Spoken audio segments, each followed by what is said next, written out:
talking about remedies, we've got to look beyond saying that every solution has to have a winner and a loser, that blacks can only benefit if whites lose. We have to be defined more than just victims of oppression. When whites were at their worst, blacks were at their best. When we were denied access to hotels, we built our own. We have to communicate to our people the history of how they achieved in the face of oppression. But if we continue to sit back and say all of the challenges that we face in out of wedlock births of violence, that somehow the control of that is in the hands of white America, and therefore until white people change, there's nothing that we can do. This sets up a terrible situation for this nation. The big crisis facing America is not racial. It is a moral and spiritual freefall that is consuming our children. What's going on, everyone? It's Oscar here today, and welcome back to Inconvenient Truths. It's it's Wednesday, Hump Day, Inconvenience Truth Day. All right. So I want to do a topic on Inconvenient Truths about racism. Yes, I know. Black conservatives talking about racism. Oh, this is gonna be fun. It will be fun indeed. And as you saw from the intro, that I wanted to open up with Robert Woodson. Sorry, and I have his book called Red, White, and Black. And it's an essays of all the black scholars and their counter narrative towards the 1619 project, right? And this is where I'm deriving a lot of my thoughts from. And throughout the video, you're going to notice a theme that I'm referencing older black men, okay? Because at the end of the day, I'm a man that listens to his elders. I listen to words of wisdom, and I try to live it in my own life. One of the problems I have with racism and the inconvenient truth about racism is it is now weaponized as a means of gaining an advantage for black people. Racism used to be something that black people it was a disadvantage against black people. Now it's an advantage for black people, to the point where now black people are like, oh, I get a lot of cash and prizes because I am a black person.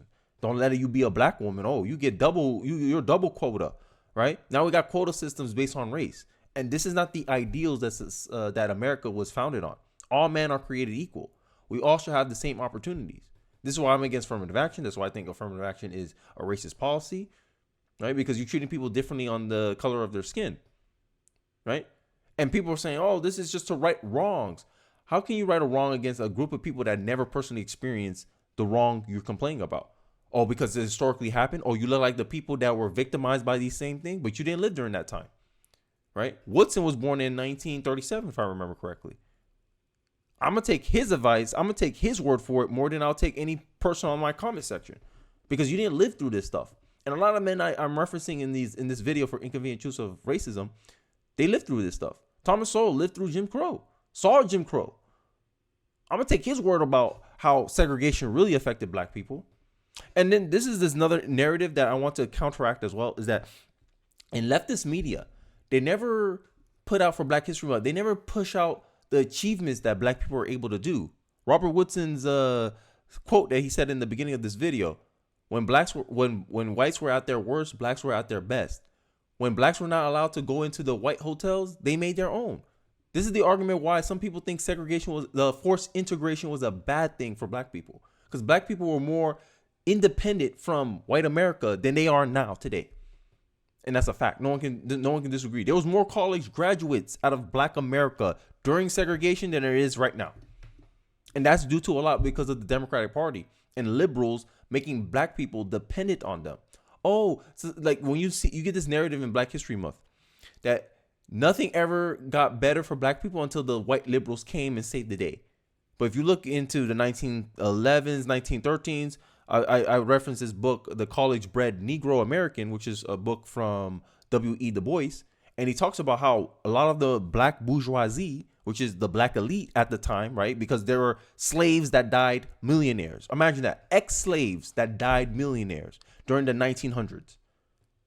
But, black people couldn't do anything for themselves. It kills that narrative. So you think the Democratic Party wants to highlight that to black people? No. They don't want black people to have a choice.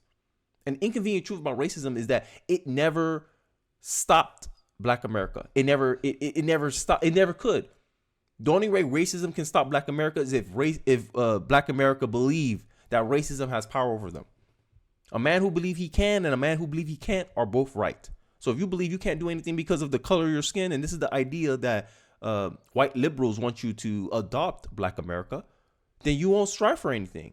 It's proven already. I talked this point until I'm blue in the face. When Black kids are exposed to CRT material, their self-esteem goes down. Their ability to, their feelings of being able to change their situation goes down. They feel helpless. And that's the point of them exposing CRT to your kids. So when you get mad, Black liberal, when Black conservatives don't want CRT near their kids, when I come out here and say CRT is garbage, that's why. Because you're trying to teach my kid a worldview that will make them helpless and cripple them mentally. And that's the reality.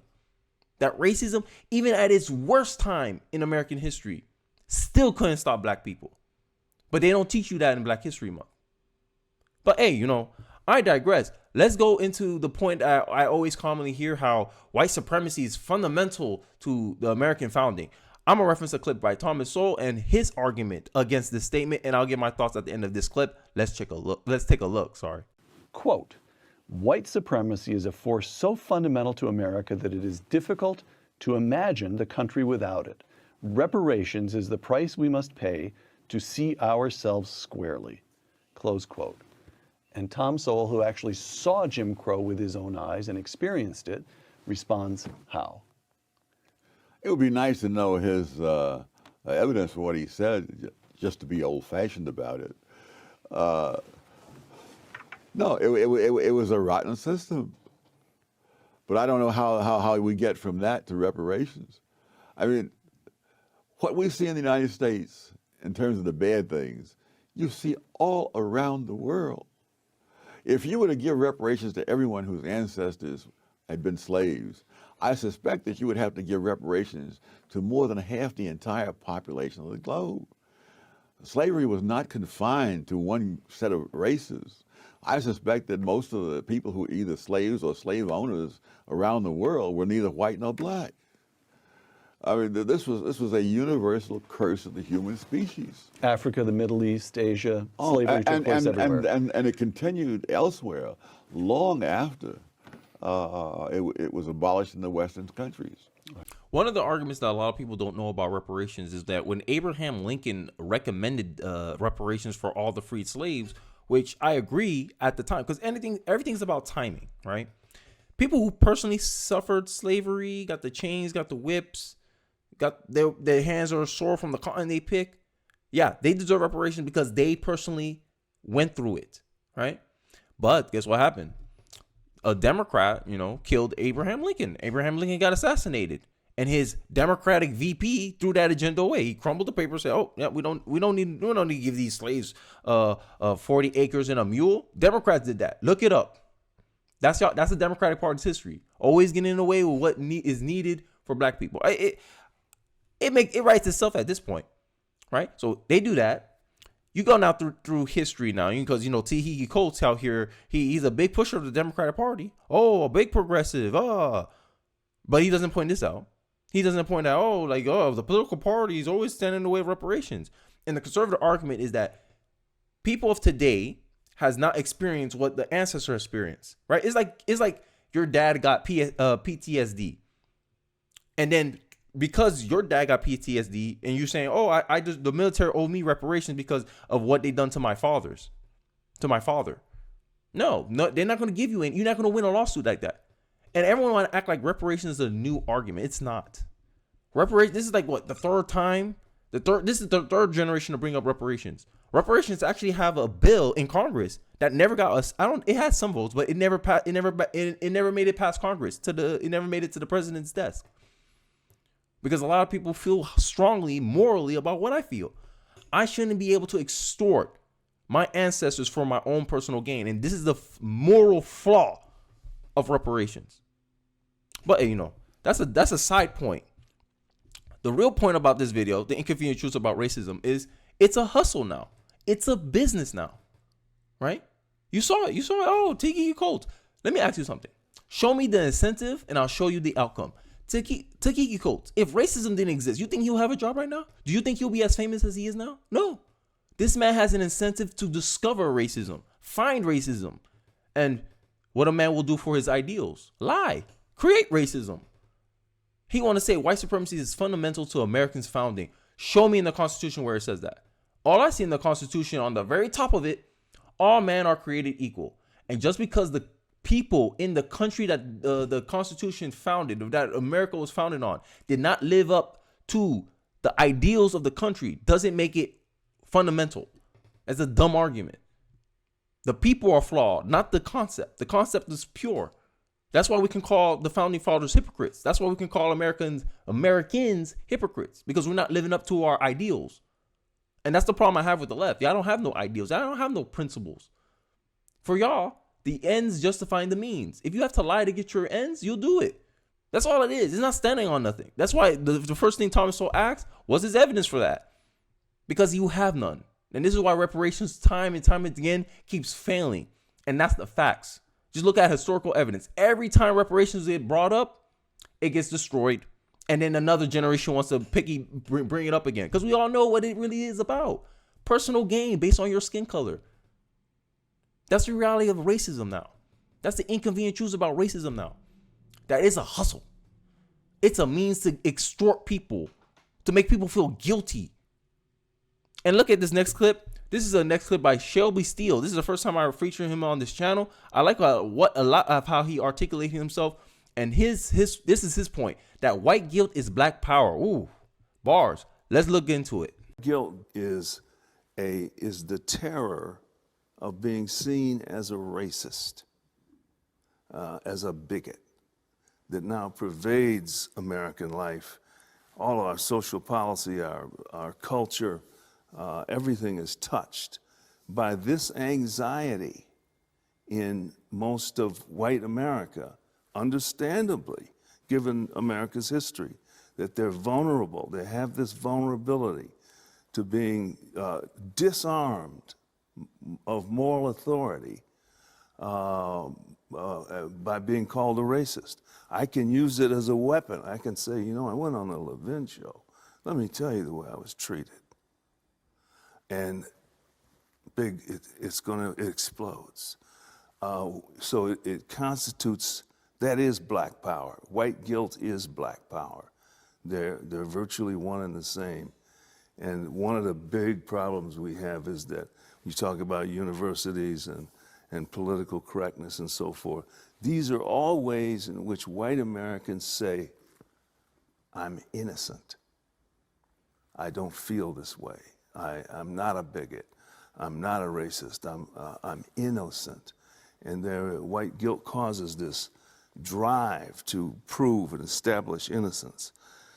And so then we have a whole generation of black leaders who do one thing and one thing only: milk white guilt. And that's how BLM got raised billions of dollars. This is why I forgot the lady's name. She's able to buy all these properties. And did any of that money go to help black people? No. All right, and this is the hustle. And now, yeah, this is why black conservatives call Al Sharpton. Right, well, who else? All these people who cry about their race. Oh my God, I have it so hard in this country. Compared to who? Compared to your ancestors? You have it harder or easier? Some people will say you have it easier. Okay. Is America more racist or less racist today? Less racist. Okay, what you complaining about? Racism only exists at a personal level. That's the inconvenient truth. There's no institutional racism. There's no systematic racism, because systematic racism has to be consistent throughout all skin colors. Like, hey, minorities can't make it in this country. The white man is always at the top. That's a lie. Asian people make more money on average than most people here in America. An Asian person is more likely to get a bank loan than a white person. So this country is founded on white supremacy. How is a minority group having better outcomes than the majority group? Riddle me that, black America. Race hustlers. People who think racism is the major issue in America. It's not for black America. To me, racism accounts like for 4% of black America's problems. Now, if you're around racists, what can a racist do to you? Let's walk down that logic. Let's have a thought experiment. What a racist can do to you? Call you names, hate crimes, like AKA physically do a crime against you because of your race. Okay, how you respond to that? Lawsuits, if you're armed, self-defense, right? And the country will back you up. Oh, it will charge this racist with a hate crime, assault, right? give you self-defense, you can sue, you have recourse. And that's all you can really ask for. If you're sitting here saying that racism is a problem until it's no longer a problem, I have a bridge to sell you. That's idealistic. That's an imagination. That's a fantasy. The reality is, hey, if I experience a wrong against me, do I have recourse to absolve or get restitution for that instance? Yes, you do. Okay, that's all I can ask for. Because I can't control what happens to me, but I can control how I respond. And that is the self-determination that Black conservatives have been talking about to the Black America. Someone asked me in my comment section that how does conservatism help Black America? Conservatism is based on faith, family, and self-determination. Faith in what, Kenny? It don't have to be God necessarily, but it can be faith in the principles that America was founded on. Martin Luther King had enough faith in America that he referenced the Constitution and called Americans, hey, we all want to be treated equal. We won't be judged by the color of our skin, but the content of our character. That's what he was calling for. Hey, judge me on my behavior, not my color. And look at it in 2023. What the race hustlers pick? Oh, you're a white man? You don't have no more authority. Oh, Vivek Ramaswamy, you're an Indian man. You can't talk about the Civil War and how it affected Black people. We're judging. We want to fix racism by doing racism. How, Sway? And America could never get. Here's the inconvenient truth about racism. The more you focus on it, the more oxygen you give it. Because racism was on life support in the 2008s when Obama was in it. It was on life support. And it seemed like Obama's administration did everything it can to keep that issue because the politicians, the Democratic Party specifically, they need race to still be an issue for them to stay in power. Because they understand that the only reason Black people vote for them is because they've been terrorized. They're fearful. Right? And that, I blame the education system because I believe a lot of Black Americans are miseducated about Black history.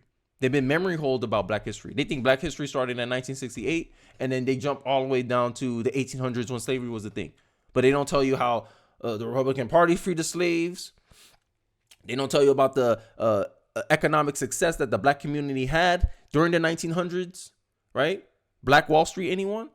Black Wall Street existed in two places, Durham, North Carolina, and then you got the Tulsa Massacre, they destroyed both of them, and then the Durham, they rebuilt it. Tulsa, they're like, F it. We ain't doing this no more.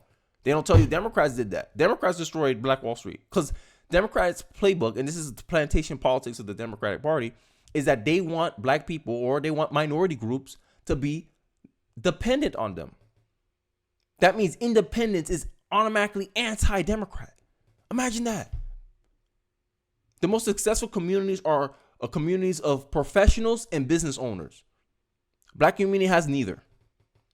And as a Black conservative, all I'm saying is, hey, if we invest in our human capital, if we educate our people to make better decisions, be professionals, be business owners, be more entrepreneurial, you gravitate towards the Republican Party because that's what the Republican Party choose to incentivize. Show me your incentives and I'll show you the outcome. If I incentivize the American people, hey, we give tax cuts to businesses. Okay, let me start a business so I can take advantage of those tax cuts.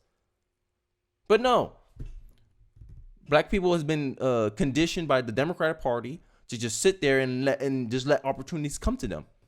Entitlement. This is why they say entitlement breeds laziness. This is why. It incentivizes Black America to be comfortable in poverty, in victimhood. And that's what a Black conservative is, that stands against that. And so if we are to address this crisis that is causing our children to lack a sense of personal responsibility or value for their own life, they will take their own life or take someone else's. So in order to address that, we must come together and look beyond race and realize America is drowning because it's in a moral and spiritual freefall. None of us should be defined by the worst of what we were in the past, but we should be defined by what we want to become in the future. And that people are motivated to change when you give them a vision of victories that are possible, not constantly reminding them of injuries to be avoided. And that's the vision that I decide to pick up, right? Men like Robert Woodson, Shelby Steele, Thomas Sowell, Larry Elder, Frederick Douglass, Booker T. Washington. These are this is the tradition that I choose to walk in. That's what Black conservatism is. If you want to know what Black conservatism is these men that they decided, hey, I determine my own fate. government do nothing for me.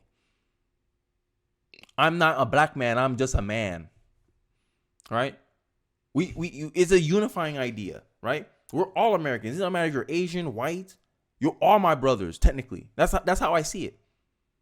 Because America is a country where you can freely associate with it or not. I can't do that with my skin color. I'm always going to be black, no matter what a liberal will say on the comment section. No matter how many times you call me Uncle Ruckus, I'm black. Deal with it. This is a vision that I want to push forth into the world, to America, because I think we can't solve real problems in America until we get past this. Because I see the inconvenient truth about racism is that, yeah, America used to be black people's biggest oppressor, but America also is black America's biggest liberator. And because of that, we move past it. It's a scab. Racism is a scab on Americans' history. But what race hustlers and these progressives, these white liberals, to try to show themselves to be innocent and moral and self-righteous, condescending, I ain't gonna curse. They keep picking at the scab, not letting it heal. And this is the problem that we're facing today. We're in 2023 and people still talking about how generational wealth is set black people back. We're still talking about reparations, even though it's been 3 times they attempted reparations and it still failed. But they think they're going to be the generation to get it. This is why they say Jesus is going to come back before y'all get reparations. It's a joke, but I'm being serious here. That's what they focus on. Oh, it used to happen. It used to. Yeah, and cable used to take DVD players. Is cable? Does TVs take DVD players anymore? No. We got flat screen now. They're lighter now. But you're still living in the past. People cannot move forward if it keeps looking back. And that is my argument against this fascination with racism. Like I said, I don't suffer from imagination. America shouldn't suffer from imagination. America should suffer from reality. And what's the reality of the situation? Racism can only affect people at a personal level. Systematically is gone. There's no institutional racism. All we have left is, hey, we need to support people that need help. Right now, it's poor people. And poor people are majority what? White, not black. But black people are in there too at a disproportional rate. Yeah, sure. So let's help them out as a group. But that's a unifying group. That's like, I'm not trying to pick and choose which group I want to support and not support. This is why rural America has such high poverty rates, because they become economically dead zones. If a kid want to make it out of rural America, he has to move to the city because that's where most of the jobs are. Only 5% of the U.S. is populated with people. Like 5% of U.S. land has people on it. That means we have 95% of undeveloped land in the United States of America. Do we have an overpopulation problem or we have a population density problem? And I think that's the real cause of it. We have a density problem with limited economic opportunities. And then they get mad when these rural Americans vote for Trump because Trump said, I'm going to bring the jobs back. I'm going to bring manufacturing back. If America becomes a producer again, these rural areas will have job opportunities to lift themselves out of poverty. And then liberals will try to use that as, conservatism doesn't help the poor. Look at the poverty rates in red states. But ignoring the fact that rural America doesn't have any economic activity because all the businesses are in urban cities. Like, we cannot move forward if we keep looking back. And my thoughts, if you're a black American and you're mad about what I'm saying in this video, take it from this point of view. If we all think the same about a topic, are we really thinking? Like, if no one ever challenges your assumption, how do you know if your assumption is true? And that's the point of this video. But hey, I digress. I appreciate you guys for watching to the end of this video. This is a long one. I can talk about this topic all day long, but I want to save you guys time, so I will digress for now. What say you? What you guys think? Right? You agree with me? Disagree with me? I would really like to hear your thoughts about this on this topic, on this video. How do you think that America can move forward past racism? I want to hear your thoughts in the comment section. Don't forget to like, comment, subscribe. Please share this video. Please like this video. I really want to. I want to go to hit 1,000 likes. This is the first. I want this video to really make an impact out there because I really want to challenge my assumptions, have my thinking challenged, get a different perspective, if I may say so myself. But hey, I digress. I appreciate you guys for watching to this super long video. I know this is the longest video I think this is going to be the longest Inconvenient Truths I've done so far. But hey, I digress. I really appreciate you guys watching to the end of the video. Don't forget to like, comment, subscribe again, and I'll see you guys on the next Inconvenient Truths. Peace.